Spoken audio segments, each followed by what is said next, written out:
the beat collide. Hearts are open, the truth won't hide.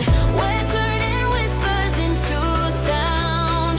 Oh, the spark, it's in the air. Every soul pulling up a chair. Welcome to Can We Have a Voice? With Mama to rise, we make the noise. Feel the fire, feel the choice. Together we rise, we rejoice. Mama's got the mic, it's time to shine. Your story's yours, now it's mine. Sing it loud, break the line. It's your voice, it's divine. Welcome to Can We Have a Voice? I'm Mama Torres, and I'm here with Jay Blaze. Hey, what's up, guys? It's Jay Blaze here. Tonight's episode dives right into the tension between Antifa protests and President Trump's new federal crackdowns, and the human stories caught between ideology and order.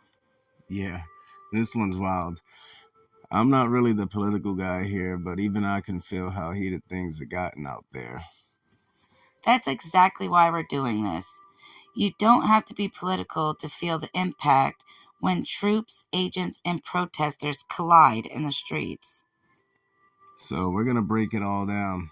What's happening, what Trump's actually doing about it, and what folks like JD DeLay and Nick Shirley are seeing firsthand, risking their lives out there in the front lines. All right, sit back and let's dive into this. So before we get lost in the headlines, let's figure out what Antifa means. From what I gather, it means anti-fascist. It's an organization, it's a loose movement, small groups, even individuals, people who oppose far-right extremists, or even people who voted for Trump. No, why do you say that? What? I wonder why people believe this. Like, it's such a it's really comical. Like, Because they don't like anybody that voted for Trump. it's so weird. I mean, It's true though. I'm not kidding here.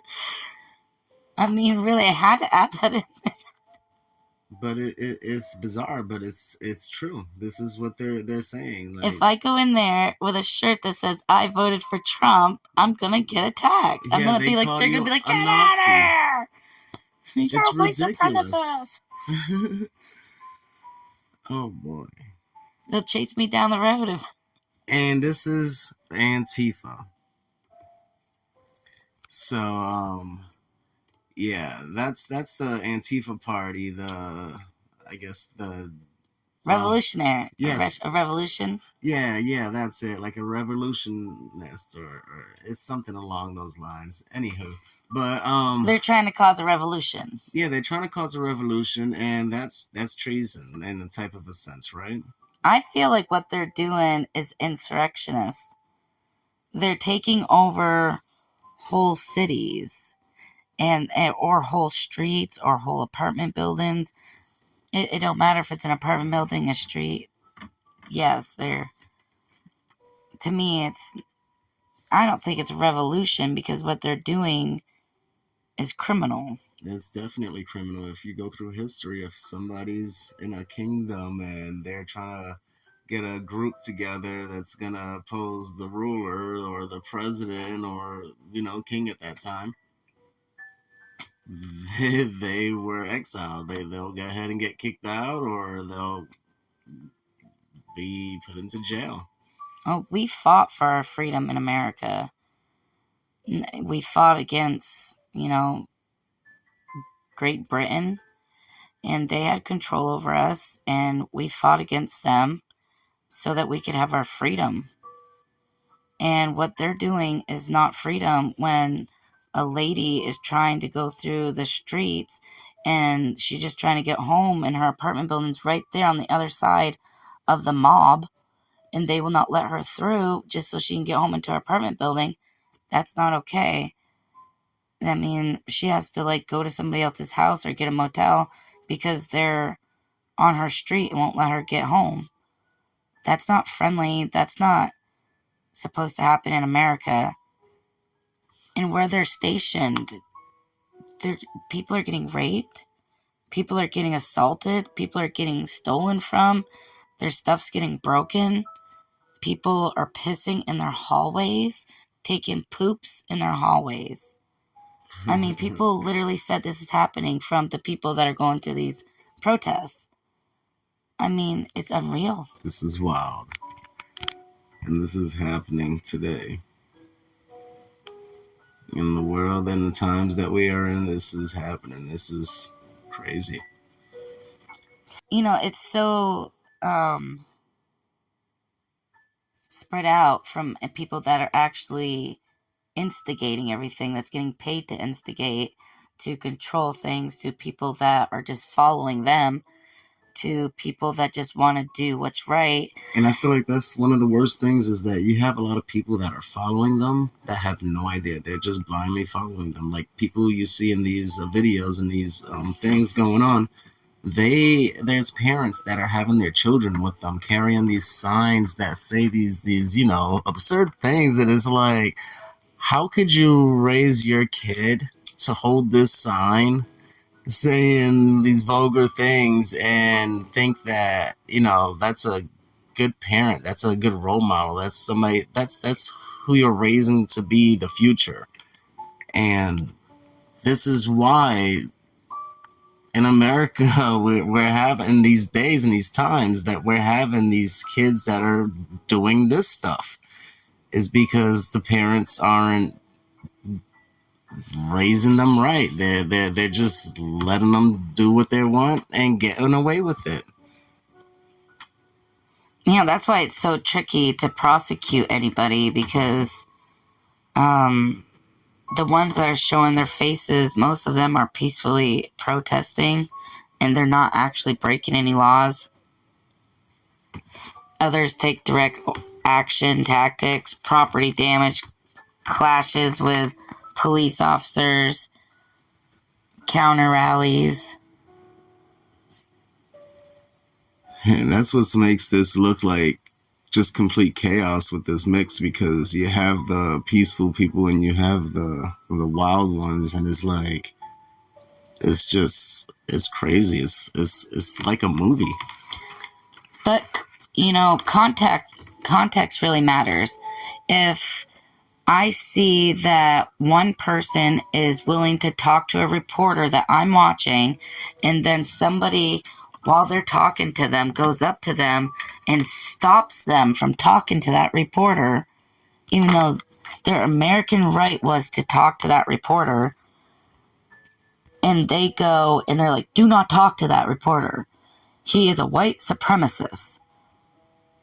And Nick Shirley is not a white supremacist. Anybody go look him up. I mean, he really is crazy.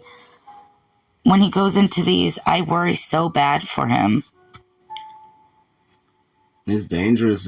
It's real risky, but that's part of the job of being that reporter, is like, you got to get in the nitty gritty, and that's the only way to get the raw, true story, is by putting yourself in the situation to experience it and showing it live. Like, it's a risky thing, but he does it, and thank goodness he stays as safe as he is. And things do happen. People go ahead and try to assault him. Somebody goes and dumps some stuff all over his head. His cameraman, I think it was his cameraman, or was it his cameraman got punched in the face. Yeah, it was his cameraman that got punched in the face. Because they kept trying to take his camera. While they kept their cool. You know how hard that must have been for them? I mean, like, they're obviously, you can see they're not even trying to start up a fight, because, I mean, you can ask about anybody, and I'm going to say about 75% of the people you ask are going to say they're going to hit them back. They're not just going to go ahead and continue, recording this. And the Hills, definitely props go out to them, too. Like, they're right there. They're doing it. Yeah, I mean, really, they're amazing. All right. So next, we're going to get into Donald Trump. So on September 22nd, 2025, Trump signed an executive order naming Antifa a domestic terrorist organization. Some debate if this is legal or not. Some thinks that the U.S. does not have an official list for domestic terror groups, only foreign ones. Some think it's political theater. Agencies were giving authorities to treat certain ideologies like anti-capitalist movements as political violence indicators. Then he deployed the National Guard and federal troops to protect ICE and DHS facilities, especially in Portland. So pretty much, he's going to be doing all that he can. As smoke clears, as questions linger, we are witnessing America breaking apart or being reborn through confrontation. I don't know, but hearing all this makes me realize politics isn't just laws and speeches. It's people's lives out there. Exactly. Like J.D. DeLay, Nick Shirley, Benny Johnson, and every agent or protester just trying to make it home safely. Yeah, we all know what happened. Charlie went out there and he risked it. But, well, to everyone watching, thanks for riding through all the chaos with us. This was definitely a hot one, but thank you for joining. Can we have a voice? I'm Mama Therese. And J Blaze here. Stay free, stay loud, and always remember, share your voice.